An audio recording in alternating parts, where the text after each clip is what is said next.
Hello days, ഇന്നത്തെ വീഡിയോയിൽ നമ്മൾ ഡിസ്കസ് ചെയ്യുന്നത് ശ്രീനാരായണ ഗുരു ഓപ്പൺ യൂണിവേഴ്സിറ്റി 4th സെമസ്റ്ററിൽ പഠിക്കാനുള്ള FUG വിഭാഗം വിദ്യാർത്ഥികൾക്ക് പഠിക്കാനുള്ള ഇന്ത്യൻ നോളജ് സിസ്റ്റം എന്ന പേപ്പറിൻ്റെ ബ്ലോക്ക് 1 യൂണിറ്റ് 1 സെക്കൻഡ് പാർട്ടാണ്. 114 മുതലാണ് ഇന്ന് ഡിസ്കസ് ചെയ്യുന്നത്. വേദാസ് ആൻഡ് വേദാംഗാസ്, വേദാംഗങ്ങളും വേദങ്ങളും, അതായത് അറിയുക എന്ന അർത്ഥം വരുന്ന വിദ് എന്ന സംസ്കൃത പദത്തിൽ നിന്നാണ് വേദമുണ്ടായത്. ആധികാരികവും അടിസ്ഥാനപരമായിട്ടുള്ള അറിവിനെയാണ് ഇത് സൂചിപ്പിക്കുന്നത്. ഇന്ത്യൻ ഭൂഭൂഖണ്ഡത്തിലെ പുരാതന ഇന്തോ ആര്യൻ സംസ്കാരത്തിലെ ഏറ്റവും പഴയ രേഖകളായി വേദങ്ങളെ കണക്കാക്കുന്നുണ്ട്. വാമൊഴിയിലൂടെ തലമുറകൾ കൈമാറി വന്ന ഈ അറിവുകൾ BC 1500-നും 500-നും ഇടയിലാണ് വേദ സംസ്കൃതത്തിൽ ചിട്ടപ്പെടുത്തിയത്. ഹിന്ദുമതത്തിലെ ഏറ്റവും പഴയ ഗ്രന്ഥങ്ങളായ വേദങ്ങളിൽ സ്തുതികൾ, പുരാണ കഥകൾ, കവിതകൾ, പ്രാർത്ഥനകൾ, മതപരമായിട്ടുള്ള നിർദ്ദേശങ്ങൾ എന്നിവയൊക്കെ അടങ്ങിയിരുന്നു. മറ്റൊന്ന് വേദസാഹിത്യം. പുരാതന ഇന്ത്യയിൽ രൂപപ്പെട്ട വേദ സംസ്കൃതത്തിൽ രചിക്കപ്പെട്ട ഗ്രന്ഥങ്ങളുടെ വലിയ സമാഹാരമാണ് വേദങ്ങൾ. സംസ്കൃത സാഹിത്യത്തിലെ ഏറ്റവും പഴയ ഗ്രന്ഥങ്ങളായി ഇവയെ വായ്മൊഴിയായി തലമുറകൾ കൈമാറി വന്നതിനാൽ ഇവയെ ശ്രുതി എന്ന് വിളിക്കുന്നു. ഋഗ്വേദം, സാമവേദം, യജുർവേദം, അഥർവവേദം എന്നിങ്ങനെ 4 വേദങ്ങളാണുള്ളത്. വേദങ്ങളെ വ്യവസ്ഥാപിതമായി 4 ആന്തരിക ഘടകങ്ങൾ, ഇന്റേണൽ കമ്പോണൻസ് ആയിട്ട് തിരിച്ചിട്ടുണ്ട്. ഒന്ന് സംഹിത, മന്ത്രങ്ങളും പ്രാരംഭവും തുടർച്ചയായിട്ടുള്ള സമാഹാരങ്ങൾ. മറ്റൊന്നാണ് ബ്രാഹ്മണാസ്, ബ്രാഹ്മണങ്ങൾ, യാഗങ്ങളെയും കർമ്മങ്ങളെയും കുറിച്ച് വിശദീകരിക്കുന്ന ഗദ്യ. അരണ്യകങ്ങൾ എന്ന് പറഞ്ഞു കഴിഞ്ഞാൽ വനങ്ങളിൽ കഴിഞ്ഞിരുന്നവർ രചിച്ച ഇവ ആചാരങ്ങൾക്കും ഉപനിഷത്തുകൾക്കും ഇടയിൽ ഒരു പാലമായിട്ട് വർത്തിക്കുന്നു. ബാഹ്യമായിട്ടുള്ള ആചാരങ്ങളിൽ നിന്ന് ആന്തരികമായിട്ടുള്ള ധാന്യത്തിലേക്കുള്ള ഒരു മാറ്റത്തെ ഇത് കാണിക്കുന്നു. 4-ാമത്താണ് ഉപനിഷത്ത്. BC 800 രചിക്കപ്പെട്ട ഇവ വേദങ്ങളുടെ അവസാന ഭാഗമായതിനാൽ വേദാന്തം എന്ന പേരിൽ ഇത് അറിയപ്പെടുന്നു. മെറ്റാഫിസിക്കൽ തത്വശാസ്ത്രത്തെ കേന്ദ്രീകരിച്ചിട്ടുള്ളതാണ്. യാഥാർത്ഥ്യത്തെയും അതുപോലെ വ്യക്തിഗത ആത്മാവിനെ കുറിച്ച് ഗുരുവും ശിഷ്യനും തമ്മിലുള്ള സംഭാഷണങ്ങളുടെ രൂപത്തിലാണ് ഇവ അവതരിപ്പിച്ചിരിക്കുന്നത്. 4 വേദങ്ങൾ, പ്രധാനമായിട്ടും 4 വേദങ്ങളാണ് നമുക്കുള്ളത്. ഒന്ന് ഋഗ്വേദ, ഏറ്റവും പഴക്കമുള്ളതാണ്. പ്രകൃതിയെയും ദേവന്മാരെയും കുറിച്ചുള്ള 1028 സൂക്തങ്ങളും 10600 ശ്ലോകങ്ങളും ഇതിലുണ്ട്. 10 മണ്ഡലങ്ങളാണ്. 1700-നും 1100-നും ഇടയിലാണ് ഇത് രചിക്കപ്പെട്ടിരിക്കുന്നത്. വേദങ്ങൾ മനുഷ്യനിർമ്മിതമല്ലെന്നും ഋഷിമാരിലൂടെ ദൈവം നൽകിയതാണെന്നും വിശ്വസിക്കപ്പെടുന്നു. ഇന്ദ്രൻ, അഗ്നി, സോമൻ, ഈശ്വരൻ തുടങ്ങിയിട്ടുള്ള ദേവന്മാരുടെ സ്തുതികൾ ഇതിലുണ്ട്. 2-ാമതാണ് യജുർവേദം. യാഗങ്ങൾക്കും മറ്റ് മതപരമായിട്ടുള്ള ആചാരങ്ങൾക്കും വേണ്ടിയിട്ടുള്ള മന്ത്രങ്ങളും നിർദ്ദേശങ്ങളാണ് ഇതിലുള്ളത്. പുരോഹിതന്മാർക്കുള്ളൊരു വഴികാട്ടിയാണിത്. BC 1200-നും 1000-നും ഇടയിലാണ് രചിക്കപ്പെട്ടത്. കൃഷ്ണ യജുർവേദം, അതുപോലെ ശുക്ല യജുർവേദം എന്നിങ്ങനെ 2 വിഭാഗങ്ങളുണ്ട്. അന്നത്തെ കാലത്ത് കൃഷി, സാമ്പത്തികം, സാമൂഹിക ജീവിതം എന്നിവയെ കുറിച്ചുള്ള വിവരങ്ങൾ ഇതിൽ നിന്ന് ലഭിക്കുന്നു. 3-ാമത്താണ് സാമവേദം. സംഗീതാത്മകമായി ആലപിക്കാൻ കഴിയുന്ന ഒരു വേദമാണിത്. ഋഗ്വേദത്തിലെ മന്ത്രങ്ങൾ സംഗീതത്തിൻ്റെ രൂപത്തിൽ ചിട്ടപ്പെടുത്തിയിരിക്കുന്നു. BC 1200-നും 1000-നും ഇടയിലാണ് രൂപപ്പെട്ടത്. പുരാതന ഇന്ത്യൻ ക്ലാസിക്കൽ സംഗീതത്തിൻ്റെയും നൃത്തത്തിൻ്റെയും അടിസ്ഥാനം സാമവേദമാണ്. 4-ാമത്താണ് അഥർവവേദ. നിത്യജീവിതത്തിലെ പ്രായോഗികമായിട്ടുള്ള പ്രശ്നങ്ങളെ കുറിച്ചാണ് ഇതിൽ പ്രധാനമായിട്ടും പറയുന്നത്. രോഗശാന്തി, ഔഷധങ്ങൾ, കുടുംബപരമായിട്ടുള്ള ആചാരങ്ങൾ, മാന്ത്രിക വിദ്യകൾ എന്നിവയൊക്കെ ഇതിൽ ഉൾപ്പെടുന്നു. 20 പുസ്തകങ്ങളായിട്ട് 730 സൂക്തങ്ങളും 6000 മന്ത്രങ്ങളുണ്ട്. മുണ്ടക, മാണ്ഡൂക്യ, പ്രശ്ന ഉപനിഷത്തുകൾ അഥർവവേദത്തിൻ്റെ ഭാഗമാണ്. ആധുനിക വൈദ്യശാസ്ത്രത്തിൻ്റെ ആരോഗ്യപരിപാലനത്തെ ഇത് കാര്യമായിട്ട് സ്വാധീനിച്ചിട്ടുണ്ട്.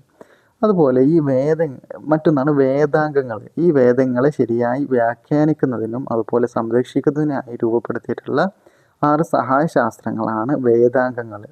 ഒന്ന് ശിക്ഷ എന്ന് പറഞ്ഞു കഴിഞ്ഞാൽ ഫോണറ്റിക്സ് ഒക്കെ ആണല്ലേ, അതെ, ശബ്ദശാസ്ത്രം, അതായത് അക്ഷരങ്ങളുടെ കൃത്യമായിട്ടുള്ള ഉച്ചാരണം, സ്വരം എന്നിവയെക്കുറിച്ചുള്ള പഠനം.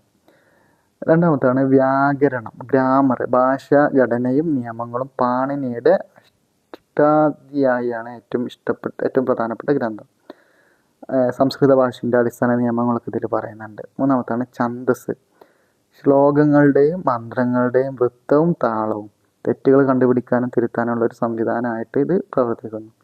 അടുത്തതാണ് നിരുക്തം. വാക്കുകളുടെ ഉത്ഭവവും അർത്ഥവും സങ്കീർണമായിട്ടുള്ള വേദപദങ്ങളുടെ അർത്ഥം മനസ്സിലാക്കാൻ സഹായിക്കുന്നു. അടുത്തതാണ് ജ്യോതിഷം. യാഗങ്ങൾക്കും മതപരമായിട്ടുള്ള ചടങ്ങുകൾക്കും കൃത്യമായിട്ടുള്ള സമയം കണ്ടെത്തുന്നതിനുള്ള ജ്യോതിശാസ്ത്രം. 6-ാമത്താണ് കൽപ്പ. യാഗങ്ങൾ നടത്തുന്നതിനുള്ള പ്രായോഗിക നിർദ്ദേശങ്ങളാണ് ഇതിൽ ഉള്ളത്. ഇതിൻ്റെ ശാസ്ത്രീയ അടിത്തറ എന്ന് പറയുന്നത് വ്യാകരണം, ശിക്ഷ, ഛന്ദസ് എന്നിവ സംയോജിപ്പിച്ച് വിജ്ഞാനം സംരക്ഷിക്കുന്നതിനുള്ള ഒരു മികച്ച തെറ്റിരുത്തൽ സംവിധാനം പുരാതന ഇന്ത്യക്കാർ സൃഷ്ടിച്ചു. കൽപ്പ, ഗുൽബ, ശുൽബ സൂത്രങ്ങൾ എന്നിവയിലൂടെ ഉയർന്ന നിലവാരമുള്ള ഗണിതശാസ്ത്രവും ജാമിതിയും യാഗങ്ങളുടെ ഭാഗമായിട്ട് പ്രയോഗിക്കപ്പെട്ടെന്നും മനസ്സിലാക്കാം. നെക്സ്റ്റ്, ഈ പുരാതന ഇന്ത്യയിലെ വിദ്യാഭ്യാസ സംവിധാനം പ്രധാനമായിട്ടും വ്യക്തിപരമായിട്ടുള്ള ധാർമ്മിക പരിശീലനവും വലിയ തോതിലുള്ള പ്രത്യേക സ്ഥാപനവൽക്കരിച്ചൊരു പഠനവും ഉൾക്കൊള്ളുന്ന ഒരു ഡ്യുവൽ സിസ്റ്റം ആയിരുന്നു ഉണ്ടായിരുന്നത്. സ്വഭാവ രൂപീകരണം അതുപോലെ തന്നെ വൈവിധ്യമാർന്ന ഭൗതിക മേഖലകളിലെ മുന്നേറ്റം ഒരേ സമയത്ത് ഉറപ്പാക്കി. ഇതിൻ്റെ ഗുരുകുല സിസ്റ്റം വേദകാലം ഏകദേശം 1500 BC മുതൽ 500 മുതൽ നിലവിലുണ്ടായിരുന്ന അടിസ്ഥാന വിദ്യാഭ്യാസ ഘടനയാണിത്. സമഗ്രമായിട്ടുള്ള പഠനത്തിനും സ്വഭാവ രൂപീകരണത്തിനും കേന്ദ്രീകരിച്ച ഒരു റെസിഡൻഷ്യൽ സിസ്റ്റം ആയിരുന്നു. പ്രധാനമായും 3 അടിസ്ഥാന സംഭവങ്ങളാണ് ഉണ്ടായിരുന്നത്. ഒന്ന് ആചാര്യൻ അല്ലെങ്കിൽ ഗുരു, അതായത് അധ്യാപകൻ. മറ്റൊന്ന് ശിഷ്യൻ, വിദ്യാർത്ഥി.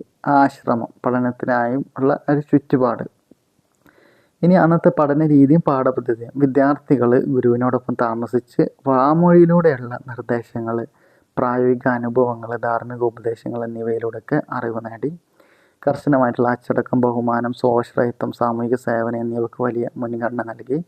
ബുദ്ധി വികാസത്തിന് മാത്രമല്ല ധാർമ്മികതക്കും തുല്യ പ്രാധാന്യം നൽകി. ധാർമ്മികത ഇല്ലാതെയുള്ള വിദ്യാഭ്യാസം തികച്ചും ഉപയോഗശൂന്യമായിട്ട് കണക്കാക്കപ്പെട്ടു. വിദ്യാർത്ഥികൾ ലളിതവും അച്ചടക്കമുള്ളൊരു ജീവിതം നയിക്കണമെന്നായിരുന്നു.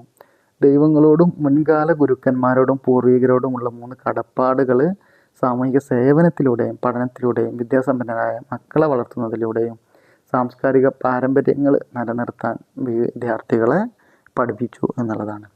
അന്നത്തെ ഉന്നത വിദ്യാഭ്യാസ സ്ഥാപനങ്ങളൊന്ന് തക്ഷശില, BC 5-ാം നൂറ്റാണ്ട് മുതൽ ഗ്രാൻഡ് ട്രങ്ക് റൂട്ടിൽ സ്ഥിതി ചെയ്യുന്ന തക്ഷശില ഇന്ത്യൻ, പേർഷ്യൻ, ഗ്രീക്ക്, മധ്യേഷ്യൻ സംസ്കാരങ്ങളുടെ വലിയൊരു സംഗമ വേദിയായിരുന്നു. അവിടുത്തെ പാഠപദ്ധതി എന്ന് പറയുന്നത് 60-ലധികം വിഷയങ്ങൾ ഇവിടെ പഠിപ്പിച്ചിരുന്നു. വേദങ്ങൾ, വ്യാകരണം, തർക്കശാസ്ത്രം, തത്വചിന്ത, വൈദ്യശാസ്ത്രം, ശാസ്ത്രീയ രാഷ്ട്രതന്ത്രം, സാമ്പത്തികം, അതുപോലെ ജ്യോതിശാസ്ത്രം, ഗണിതം, വാസ്തുവിദ്യ, യുദ്ധശാസ്ത്രം ഇതൊക്കെ പഠിപ്പിച്ചിട്ടുണ്ടായിരുന്നു. മറ്റൊന്നാണ് നളന്ദ.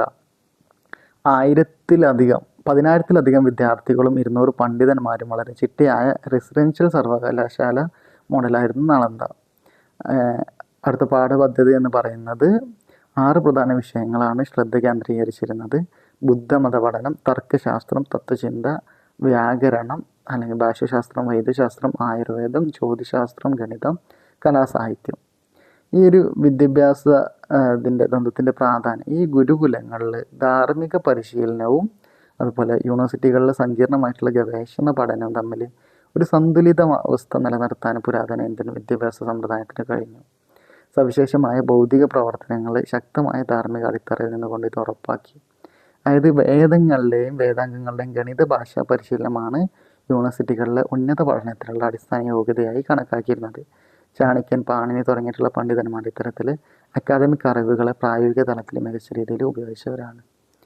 അതുപോലെ നളന്ദയും തക്ഷശിലയുടെയും പതനം ആഗോളതലത്തിൽ തന്നെ വലിയൊരു ഭൗതിക നഷ്ടത്തിന് കാരണമായി. പൂജ്യം, ബീജഗണിതം തുടങ്ങിയ തുടർച്ചയായ വികസനം അവിടെ നിലച്ചതിനാൽ ലോകത്ത് ശാസ്ത്ര വിപ്ലവത്തിൻ്റെ നൂറ്റാണ്ടുകളോളം വൈകിയെന്ന് കരുതപ്പെടുന്നുണ്ട്. മറ്റൊന്നാണ് പ്രധാനപ്പെട്ടൊരു ഭാഗമാണ് തിരുക്കുറൾ. തമിഴ് ഭാഷയിലെ ക്ലാസിക് ഗ്രന്ഥമാണ് തിരുക്കുറൾ അല്ലെങ്കിൽ കുറൾ എന്ന് പറയും. ലോകത്ത് തന്നെ ഏറ്റവും മികച്ച ധാർമ്മിക നൈതിക ഗ്രന്ഥങ്ങളിലൊന്നായി ഇത് കണക്കാക്കപ്പെടുന്നു. തിരുവള്ളുവരാണ് ഇതിൻ്റെ രചയിതാവ്. BC 300-നും AD 5-ാം നൂറ്റാണ്ടിനും ഇടയിലാണ് ഇത് രചിച്ചതെന്ന് പറയപ്പെടുന്നു. കൃത്യം 7 വാക്കുകൾ വീതമുള്ള 1330 ചെറിയ ഈരടികൾ, കുറളുകൾ ഇതിലുണ്ട്. തികച്ചും മതേതരവും സാർവത്രികമായിട്ടുള്ള സ്വഭാവമുള്ളതിനാൽ ഇതിനെ തമിഴ് വേദം എന്ന് വിളിക്കുന്നു. സാധാരണക്കാരുടെ ധാർമ്മികതയ്ക്കൊരു വഴികാട്ടിയാണിത്. മനുഷ്യ ജീവിതത്തിലെ 3 പ്രധാന ലക്ഷ്യങ്ങൾ അടിസ്ഥാനമാക്കിയത് ഇതിനെ വ്യവസ്ഥാപിതമായി 3 പുസ്തകങ്ങളായിട്ട് തരംതിരിച്ചിട്ടുണ്ട്. അതിലൊന്നാണ് ഇതിൻ്റെ സ്ട്രക്ചറൽ അനാലിസിസ് എന്ന് പറയുന്നത്. ഒന്ന് അറം എന്ന് പറഞ്ഞാൽ ധർമ്മം. 1-ാമത്തെ പുസ്തകം വ്യക്തികൾക്ക് ഗാർഹിക ജീവിതത്തിന് ആവശ്യമായിട്ടുള്ള ധാർമ്മിക അടിസ്ഥാനം നൽകുന്നു. അഹിംസ, സസ്യാഹാരം, സത്യസന്ധത, നന്ദി, ആതിഥ്യമര്യാദ, ദയ, ആത്മനിയന്ത്രണം എന്നീ പ്രധാന തത്വങ്ങൾ ഇതിൽ പഠിപ്പിക്കുന്നു. രണ്ടാമത്തെ പൊരുൾ, ഭരണനിർവഹണം, സാമ്പത്തികം, രാഷ്ട്രീയം എന്നിവയെക്കുറിച്ചുള്ള പ്രായോഗികമായിട്ടുള്ള കാര്യങ്ങൾ ഇത് ചർച്ച ചെയ്യുന്നു. രാജാവിൻ്റെ ഗുണങ്ങൾ, മന്ത്രിമാരുടെ പങ്ക്, ഭരണാധികാരികളും തമ്മിലുള്ള ബന്ധം ഇതൊക്കെ ഇതിൽ പറയുന്നുണ്ട്. നികുതി നയങ്ങൾ, നീതിന്യായ വ്യവസ്ഥ, കോട്ടകളുടെ നിർമ്മാണം, പ്രതിരോധം, യുദ്ധതന്ത്രം, സൈന്യത്തിൻ്റെ മഹത്വം, ബഹുമാനം ഇതൊക്കെ ഇത് വിശദീകരിക്കുന്നുണ്ട്.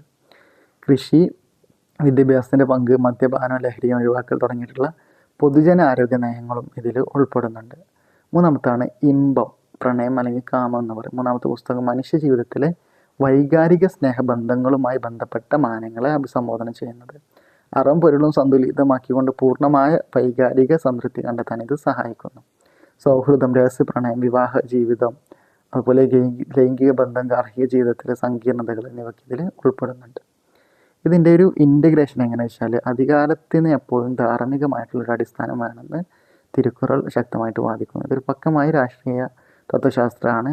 ഭരണനിർവഹണം എപ്പോഴും ധാർമ്മികതയുമായി ബന്ധപ്പെട്ടിരിക്കണമെന്നും അതിന് വിധേയരായിരിക്കണമെന്നും നിഷ്കർഷിക്കുന്നു. നികുതി, സൈനിക തന്ത്രങ്ങൾ എന്നിവയ്ക്കൊപ്പം തന്നെ നീതിയും അഹിംസയും ചേർത്ത് വെച്ചുകൊണ്ട് നേതൃത്വത്തിന് ഒരു സമഗ്രമായിട്ടുള്ള ധാർമ്മിക വഴികാട്ടിയായിട്ട് ഇത് മാറുന്നു. അപ്പോൾ ഇത്രയാണ് ഈ ഒരു ഇതിൽ പഠിക്കാനുള്ളത്. ജസ്റ്റ് ഇതിൻ്റെ ഒരു സമ്മറി ഇത് അവിടെ കാണിക്കുന്നു, നമുക്ക് നോക്കാവുന്നതാണ്. ഋഗ്വേദം സ്തുതികളും പ്രാർത്ഥനകളും ഉള്ളതാണ്. അങ്ങനെ ഓരോന്നിൻ്റെ കൊടുത്തിട്ടുണ്ട്, ഞാൻ പറയുന്നില്ല. അപ്പോൾ ഇത്രയാണ് ഇതിൽ പഠിക്കാനുള്ളത്.